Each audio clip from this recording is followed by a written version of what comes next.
नमस्कार, helping animal जेके में आपका स्वागतम है। इस समय उप जिला गढ़वाल के जतवाल सरंडी तालाब में हूँ और आपकी स्क्रीन पर हैं सतगुरु महाराज, जो 20वीं सदी में एक महान संत की छवि जो है वो जतवाल ब्राह्मण बरादरी या कोई भी किसी भी कम्युनिटी में जो बिलोंग करते हैं उनके ये कुलदेव हैं। और भीतर के दृश्य में आपको बता दूं, हनुमान जी विराजमान हैं, धर्मराज जी भी विराजमान हैं। बड़ा भव्य दृश्य है यहाँ तालाब का और बड़ी मान्यता है।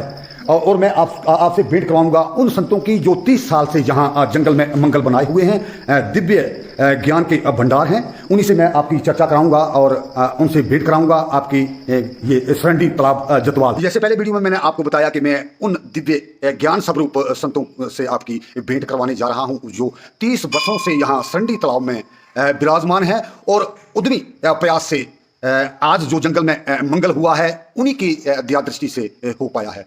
तो मैं जानना चाहूंगा दिव्य ज्ञान स्वरूप, पहले अपना नाम बताइए, अपना संप्रदाय बताइए।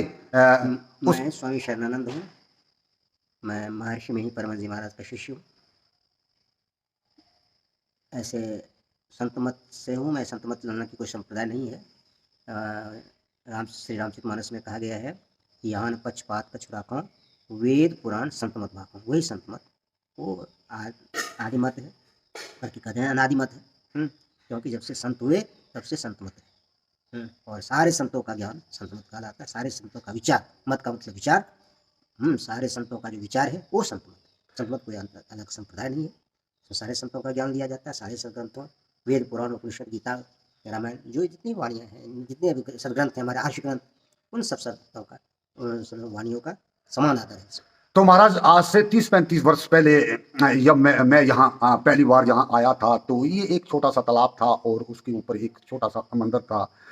आपकी दया दृष्टि से आज मैं देख रहा हूँ, फिर मैं कहने जा रहा हूँ कि जंगल में मंगल की तरह जो है वो सजा हुआ है ये सरंडी तालाब, और दूर दूर तक जिसकी शोभा जो है वो बड़ी है।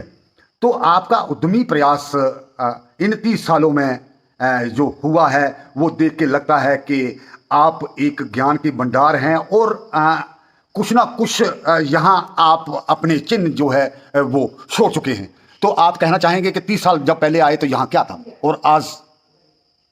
पहले तो मैं आपसे निवेदन करूं, लोग इस बात को जाने जो अनभिज्ञ हैं, और यहाँ के लोग तो जानते ही हैं। यहाँ प्रायः लोग आते ही नहीं थे। पहली बात तो यह है कि यहाँ आते नहीं थे। यातायात की असुविधा थी, सुविधा कोई नहीं थी, क्योंकि एक गलीनुमा रास्ता था जिसमें बड़े बड़े पत्थर वगैरह थे।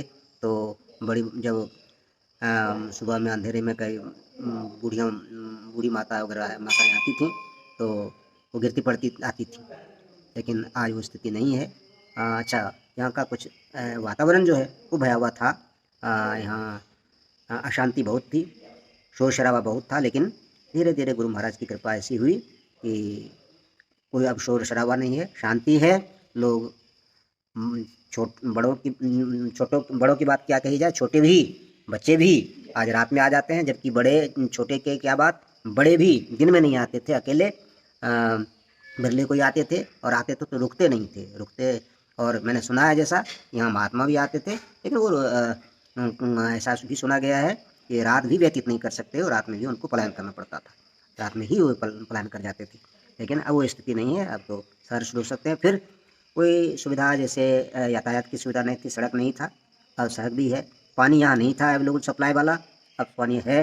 अगर सप्लाई नहीं आवे तो भी पानी यहाँ डाला जा सकता है, पानी बाहर से मंगा करके उपलब्ध किया जा सकता है। ऐसी व्यवस्था अब बन गई। तो महाराज, जैसे मेरे संज्ञान में आया है कि दीपावली पे यहाँ संतों का जमावड़ होने जा रहा है, तो उसमें आपकी क्या रणनीति रहेगी, या गांव वालों की क्या रणनीति रहेगी कि जो संत आ रहे हैं उनके आगमन में, उनके स्वागत में क्या कुछ जो है वो रखा गया है? ऐसा है कि संत तुलसीदास जी महाराज ने कहा है, संत सरल चित जगत हित जान स्वभाव स्नेह। संत सरल चित होते हैं, उनको कोई आडंबर नहीं होता उनमें, और वो आडंबर से परे होते हैं। उनको कुछ चाहिए नहीं। चाह गई चिंता मिटी, मनवा बेप्रवाह, जाको कछु न चाहिए सोई शहंशाह है, ऐसी स्थिति होती है महापुरुषों की। तो उन लोगों से कोई अपेक्षा नहीं करके आते हैं वो। मैंने उनको बहुत बहुत बहुत निवेदन करके बुलाया है। इस बार जो महापुरुष आ रहे हैं उसमें ज़्यादा नए हैं, जो बड़े और बड़े हैं, ऊँचे हैं, बड़े का मतलब ऊँचे हैं, तो वो बहुत प्रयास से आ रहे हैं, ऐसे नहीं। और ये पहली बार आ रहे हैं और उनका दर्शन भी लोगों को लाभ देगा। दर्शन मात्र से लोग लाभ उठा पाएंगे और प्रवचन से तो लाभ उठाएंगे ही। और प्रवचन जो उनके सुनेंगे, जो उनको आसानी से प्राप्त करेंगे, उनको बहुत बहुत लाभ होगा। और कौन सा लाभ? ऐसे आम विद्वानों ने कहा, भौतिक विद्वानों ने, जो आवश्यक 3 आवश्यक आवश्यकता है, भोजन, वस्त्र, आवास, तो ये इसके लिए आम प्रयास करते हैं, आम लगे हैं, जुटे हैं। लेकिन एक ऐसी आवश्यकता है जिसको नकारा नहीं जा सकता, और जीवन में अगर सभी आवश्यकताएं पूरी हुई, अगर वो नहीं हुई तो फिर उसका जीवन का कोई प्रयोजन नहीं, जीवन बेकार। वो भी वही खुद जिसने सारे सामान इकट्ठे किए ऐशोराम के, वही कहते हैं कि ये सब बेकार हो गया, सब बेकार हो गया। अगर जीवन में शांति नहीं आई सब कुछ करके, तो बेकार है। शांति से बढ़ करके कोई पदार्थ नहीं जीवन में। तो महाराज आप उन गाइस को कुछ कहना चाहेंगे, उन लोगों को कुछ कहना चाहेंगे जो आपके संरक्षण में हैं, जो यहाँ आते हैं, जो नहीं भी आते हैं, उनके लिए दीपावली के उपलक्ष्य में कुछ कहना चाहेंगे? जो संत आ रहे हैं उनके बारे में कुछ संदेश देना चाहेंगे लोगों को? हाँ, लोगों से मैं इतना ही प्रार्थना करूँगा कि जो महापुरुष आ रहे हैं उनके दर्शनार्थ, उनके प्रवचन श्रवणार्थ लोग आएँ, प्रवचन श्रवण करें, दर्शन करें, प्रवचन करें और उनका सानिध्य प्राप्त करें तो बहुत अच्छा। सानिध्य प्राप्त करने के लिए कुछ शर्तें ये हैं कि वो निरामिष होना चाहिए। वो आमिष भोजी नहीं होना चाहिए। जो अखाद्य पदार्थ है जैसे मत्स्य मांस वगैरह का सेवन उनमें नहीं होना चाहिए। और वो अगर ऐसे व्यक्ति वो उनका सानिध्य प्राप्त कर सकते हैं।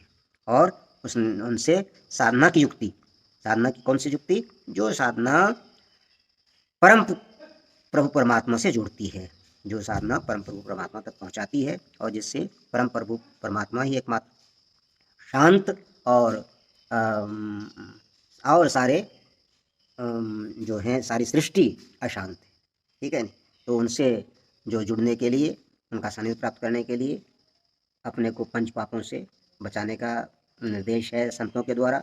वो पंच पाप है, पहला झूठ है, दूसरा नशा किसी प्रकार का है, फिर हिंसा है, हिंसा के संबंध में, और मत्स्य मांस का भोजन है, और चोरी है, व्यभिचार है। ये पंच महापाप हैं। इनसे विरत रह करके, इनसे अलग रह करके साधना की युक्ति जान करके लोग त्रैकाल संध्या करेंगे। जो वेदों में त्रैकाल संध्या कोई नई बात नहीं है, वेदों में त्रैकाल संध्या प्रसिद्ध है। वो त्रैकाल संध्या करेंगे, त्रैकाल संध्या की युक्ति जानेंगे और त्रैकाल संध्या से वो मुक्ति को प्राप्त कर लेंगे, यानी आवागमन के चक्र से छूट जाएंगे, परमात्मा मिल करके एक में हो जाएंगे।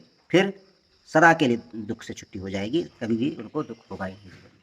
तो आप सुन रहे थे उन दिव्य ज्ञानवान संतों को जो 30 साल से यहाँ विराजमान है सरंडी तालाब में, जतवाल के सरंडी तालाब में। ये आह्वान कर रहे हैं उन लोगों के लिए जो ज्ञान प्राप्त करना चाहते हैं। संत लोग जो है यहाँ दीपावली पे यहाँ उनका आगमन हो रहा है। अगम प्रयास से महाराज जी ने उनको उनका आह्वान किया है, उनको निमंत्रण दिया है। आप भी इस भव सागर में डुबकी लगाकर अपने को कृतार्थ करें।